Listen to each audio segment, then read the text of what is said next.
Salam sejahtera buat seluruh warga bangsa. Beberapa waktu yang lalu, tepatnya itu di tanggal 24 Mei 2025, di daerah Kabupaten Serdang Bedaga itu terjadi peristiwa tindak pidana pembacokan terhadap dua orang jaksa di Kejaksaan Negeri Deli Serdang yang bertugas di Kejaksaan Negeri Deli Serdang. Jadi ketika kita mendengar peristiwa itu, apalagi kita mendengar bahwa peristiwa itu dilakukan oleh salah satu ketua ormas. Nah, ini lagi-lagi kita diusik ingatan kita tentang ormas-ormas yang melakukan kejahatan, ormas-ormas yang melakukan kerusuhan, seperti itu. Tentu kita masih ingatlah, kira-kira beberapa waktu yang lalu, ormas yang ada di Pulau Jawa, di Jakarta, di Bekasi, di Tangerang Selatan, seperti itu kan melakukan kerusuhan dan sudah diproses. Lalu kemudian masyarakat tentu memberikan usulan, masukan, agar ormas ini sebetulnya lebih bagus dibubarkan saja. Memang kalau kita melihat fenomena ini, peristiwa-peristiwa yang terjadi ini, rasanya memang ormas ini membuat masyarakat itu takut. Jadi mereka ini menjadi seperti pengganggu. Kalau kita melihat dari peristiwa-peristiwa itu, dan itu real kita alami. Nah, kembali kepada peristiwa tentang pembacokan kepada jaksa di Kejari Deli Serdang, kalau kita mendengar paparan dari kuasa hukum si pelaku, yaitu yang dinamakan dengan Alpa Patria, itu yang menjadi otaknya, dan dia sekaligus yang menjadi ketua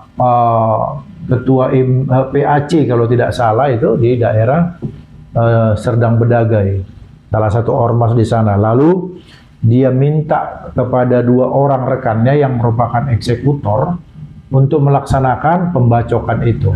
Adapun dua orang yang merupakan eksekutor itu diduga yang bernama Surya Dharma alias Dulu, kemudian Mardiansah alias Bedil. Nah, mereka-mereka ini sudah ditangkap oleh pihak kepolisian dengan dugaan mereka melakukan kerjasama, melakukan penganiayaan, seperti itu. Dari keterangan kuasa hukum si tersangka ini dikatakan seperti ini, bahwa mereka itu melakukan tindakan seperti itu jadi seperti pemberian pelajaran. Nah, di sini kita mau melihat sebabnya, sebab musababnya itu kita mau melihat juga, karena tentu kita tidak bisa juga mengabaikan apa latar belakang atau apa sebab musababnya. Nah, dari keterangan kuasa hukum pelaku atau tersangka itu yang bernama Dedi Pranoto itu, bahwa ternyata katanya mereka ini dimintai uang, terutama Ali Patria alias Kepot itu rupanya dia punya perkara juga sebelumnya. Kalau tidak salah ada 2 atau 3 perkara, yaitu perkara pengerusakan dan perkara penganiayaan. Nah, menurut pengakuannya kepada Pak Dedi Pranoto itu, bahwa dia menjadi ATM berjalan oleh sang jaksa yang sekarang ini menjadi korban. Nah, ini terus terang perlu kita cermati. Katanya dia telah memberikan uang sekitar 70, ada 3 kali pemberian uang, 70, 40, dan 30. Lalu tidak hanya sampai di situ, si otak pelaku ini masih dimintai burung peliharaan. Mungkin, tapi kita tidak tahu burung apa. Mungkin saja burung ini burung yang sangat berharga bagi si otak pelaku tadi.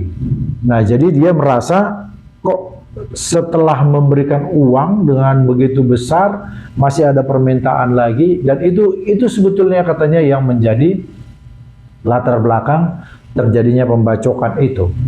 Nah, terus terang saya melihat, kalau tadi dikatakan, saya mendengar juga wawancara yang dilakukan oleh Kompas TV kepada Komisioner Kompolnas, Mas Hairul Anam. Dia begitu marah, dan itu bisa kita maklumi. Dia mengatakan kalau bisa ormas ini ditutup saja, dibubarkan. Saya bisa memaklumi hal itu, gitu, karena mungkin beberapa peristiwa akhir-akhir ini yang begitu rapat, yang begitu berdekatan waktunya, kerusuhan-kerusuhan itu dilakukan oleh ormas. Tapi terus terang, bagi saya sendiri, bagi kamilah masyarakat, ini sebetulnya penegakan hukum ini ibarat dua sisi mata uang.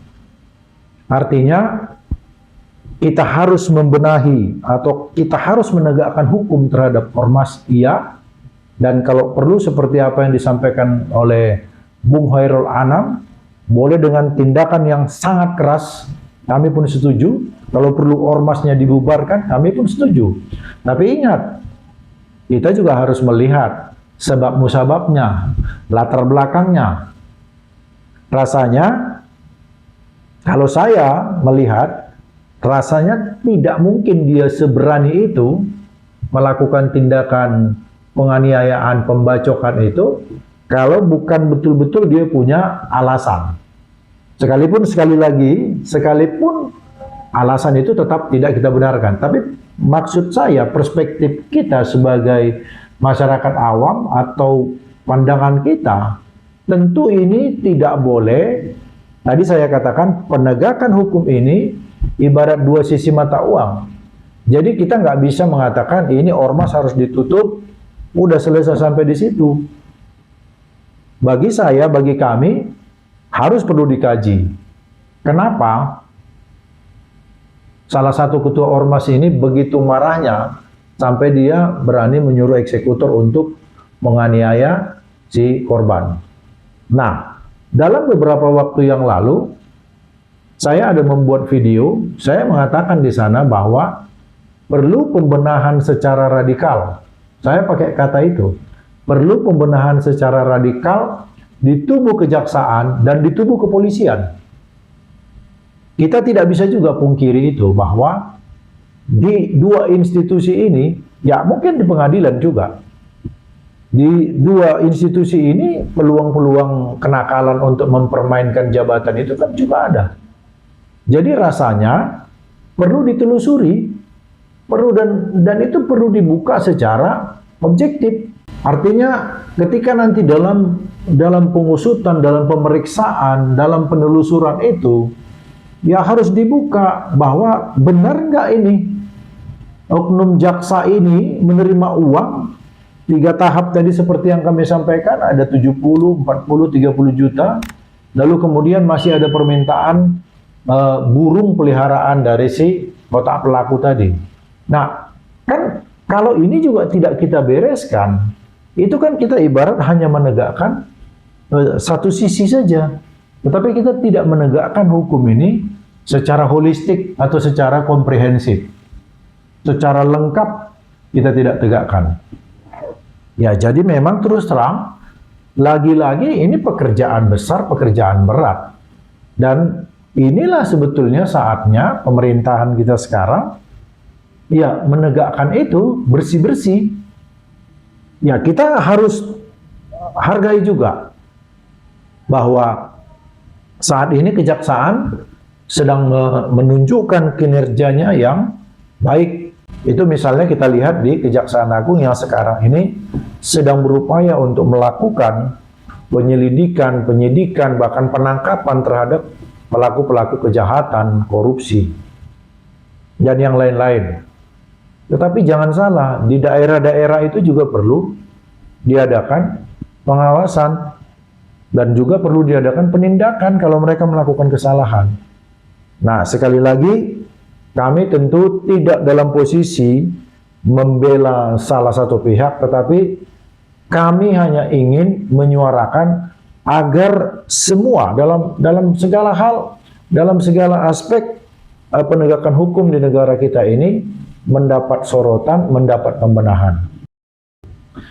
Karena bukankah akibat lemahnya penegakan hukum di negara kita ini, bukankah akibat kotornya para pejabat-pejabat yang merupakan pemegang kekuasaan, sehingga hukum ini begitu carut marut, dan juga sehingga mengakibatkan investor juga tidak berani lagi masuk ke Indonesia. Kita tahu sendiri bagaimana susahnya investor untuk menanamkan modalnya di Indonesia. Jadi mereka ketika mau menanamkan uangnya, mereka terlebih dahulu dipersulit dan dipalakin oleh aparat-aparat di institusi-institusi kita, termasuklah di institusi aparat penegakan hukum. Itu saja yang ingin kami sampaikan pagi hari ini. Semoga ini bisa menjadi koreksi kita bersama. Terima kasih.